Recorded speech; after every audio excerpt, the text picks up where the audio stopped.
औज़ुबिल्लाहिमिनश्शैतानिर्रजीम बिस्मिल्लाहिर्रहमानिर्रहीम। अस्सलामु अलैकुम ख़वातीन हज़रात, मैं हूं आपका होम्योपैथिक डॉक्टर रिजवान साकिब और आपसे मुखातब हूं शमा होम्यो क्लिनिक लाहौर पाकिस्तान से।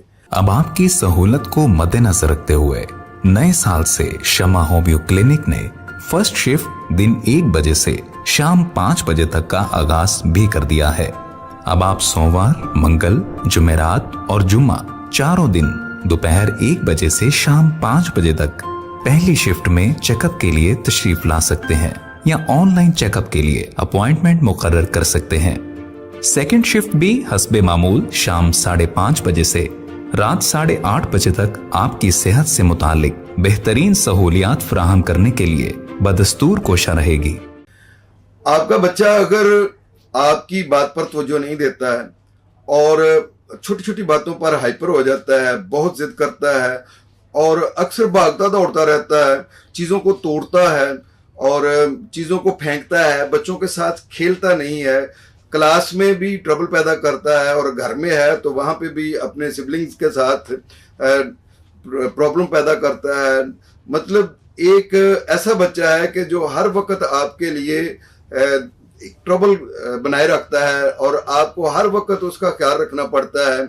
कभी ऊंची जगहों पर चढ़कर छलांगे लगाता है, कभी एक तरफ से दौड़ना शुरू करता है, दूसरी तरफ को जाता है, पढ़ाई में तवज्जो नहीं देता है। तो ये सारी अलामात देखने के बाद आप कहीं ऐसा ना समझें कि आपका बच्चा बिल्कुल नॉर्मल है और इसको हम सजा देकर ठीक कर सकते हैं, बल्कि प्रॉब्लम यह है कि उसमें हाइपर एक्टिविटी डिसऑर्डर है। ये बाज़ औक़ात बच्चों में अटेंशन डेफिसिट हाइपर एक्टिविटी की अलामत होती हैं, जिसको हम ADHD कहते हैं। ADHD वाले बच्चे जो होते हैं उनमें इस तरह की अलामत होती हैं कि वो जब किसी चीज़ में तवज्जो दे रहे होते हैं तो किसी दूसरी चीज़ से बेखबर होते हैं। और दूसरी चीज़ ये है कि जब वो कोई एक्टिविटी कर रहे होते हैं तो वो आम नॉर्मल बच्चों से ज़्यादा तेज़ी से कोई एक्टिविटीज़ कर रहे होते हैं। ये एक न्यूरोलॉजिकल डिसऑर्डर है, दिमागी एक डिसऑर्डर है। इसके लिए होम्योपैथिक इलाज करवाएं, साथ उसकी थेरापी करें। मुख्तलिफ़ किस्म की स्पीच थेरापी है और दूसरी मुख्तलिफ थेरापीज़ हैं जिनके ज़रिए से उसको मैनेज किया जा सकता है। इसके अलावा उसकी डाइट का ख्याल रखें, उसको डाइट में मीठा कम दें और ये जो प्रोसेस्ड फूड हैं इनसे अवॉइड करें। और अगर किसी फूड की वजह से वो ये इसकी अलामत ट्रिगर होती हैं तो वो भी रोक दें। बाज़ औक़ात ग्लूटन से, बाज़ औक़ात ये जो लैक्टोज से, दूध से और इस तरह की मुख्तलिफ चीज़ों से भी ये ट्रिगर हो जाती हैं ये अलामत। तो इन चीज़ों को भी अवॉइड करें देख कर कि अगर ये चीज़ें ट्रिगर कर रही हैं तो। और इसके अलावा उसका स्क्रीन टाइम कम करें। जब बच्चे बार बार मोबाइल के ऊपर चीज़ को स्क्रोलिंग करके देखते हैं तो उसमें हाइपर एक्टिविटी डेवलप हो जाती है। इसी तरीके से कुछ कार्टून्स बहुत ज़्यादा देखते हैं, उनकी मूवमेंट को तेज़ी से देखते हैं, कोई मारदाड़ वाली जो मुख्तलिफ किस्म की वीडियोस देखते हैं तो उनमें चूंकि एक्टिविटीज़ तेज़ होती है तो बच्चे का दिमाग भी उससे कई गुना ज़्यादा तेज़ घूमता है और वो तेज़ी से वो काम करना चाहता है, जिसकी वजह से उसमें हाइपर एक्टिविटी डिसऑर्डर पैदा हो जाता है।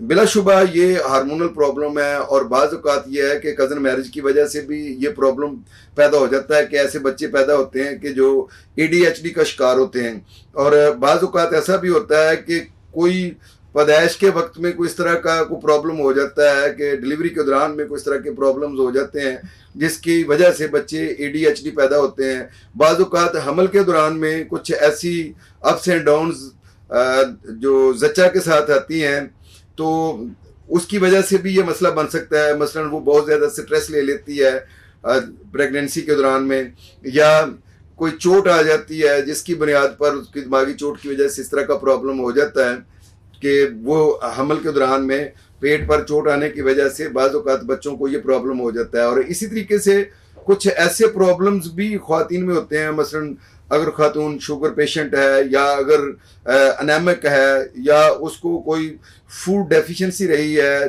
ड्यूरिंग प्रेगनेंसी तो उसके वजह से भी ये मसाइल बन सकते हैं। फिर बच्चे जो हैं वो घर के जो लड़ाई झगड़े हैं उनको भी बड़े पिक करते हैं। अगर वालिदैन बहुत ज़्यादा हाइपर हो रहे हैं, लड़ रहे हैं, तो बच्चे भी उससे ट्रिगर होकर उनकी ये जो हैबिट है वो और बढ़ जाती है। इसलिए घर में भी सलूक व इत्तेफाक मोहब्बत से रहना चाहिए ताकि बच्चे उससे सीख कर कहीं वो आपके से भी बढ़कर ये काम ना करना शुरू कर दें, क्योंकि बच्चों के बारे में अक्सर कहते हैं कि ये तो बड़े अफलातून होते हैं। तो इसका मतलब ये होता है कि वो जो चीज़ सीखते हैं उससे कहीं ज़्यादा करने की कोशिश करते हैं। तो इसलिए ये काम ना करें, और स्क्रीन टाइम खुद भी आप उसको कम करें। हर वक्त घर के अंदर जो है वो स्क्रीन के सामने बैठे रहना, मोबाइल को यूज़ करते रहना, ये चीज़ें भी बच्चे भी जो है ना वो फिर कॉपी करते हैं और उससे ये मसला पैदा होता है। और घर में भी और स्कूल में भी ऐसे बच्चों को डांट डपट से जो है वो ठीक नहीं किया जा सकता। उनके साथ शफकत के साथ पेश आएँ, प्यार से पेश आएँ, मोहब्बत से पेश आएँ और उसके साथ अपना एक मजबूत बॉन्ड बनाएं। आपको वो अपना जो है वो हमदर्द समझें और वो आपसे सारे मामलात को डिस्कस कर सकें, आपकी बात को मानें।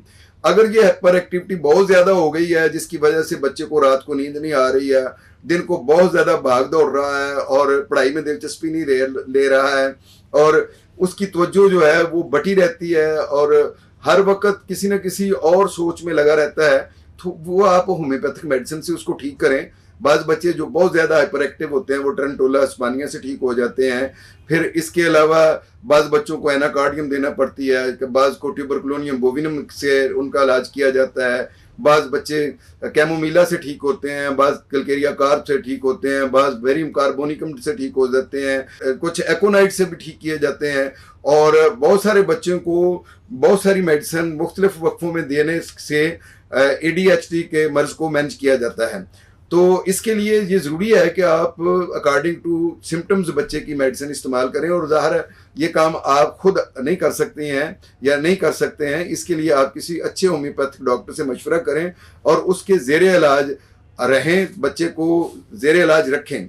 और साथ साथ यह है कि उसकी स्पीच थेरेपी के पे भी जोर दें और उसकी बाकी जितनी भी एक्टिविटीज़ हैं उसमें उसको तरबियत करने की उसकी कोशिश करें, को उसको सिखाने की कोशिश करें, मैनर्स बताने की कोशिश करें। लेकिन उसमें आप बहुत ज़्यादा बेताबी ना इख्तियार करें बच्चे को कि आज ही मैंने सारा कुछ सिखा देना है। उसको बगैर उकताहट के जितना वो सीखता है उतना सिखाएं।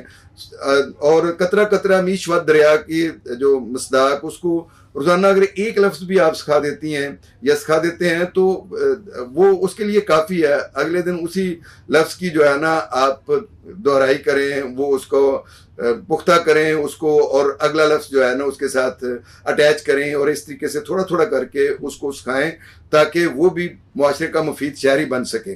बहुत शुक्रिया। अल्लाह हाफिज़। अस्सलामु अलैकुम। Shama homeo clinic, Shama plaza, Shama metro station, 72 Ferozepur road, Lahore. मजीद मालूमात के लिए हमारा नंबर नोट कर लीजिए 0303 7578 803।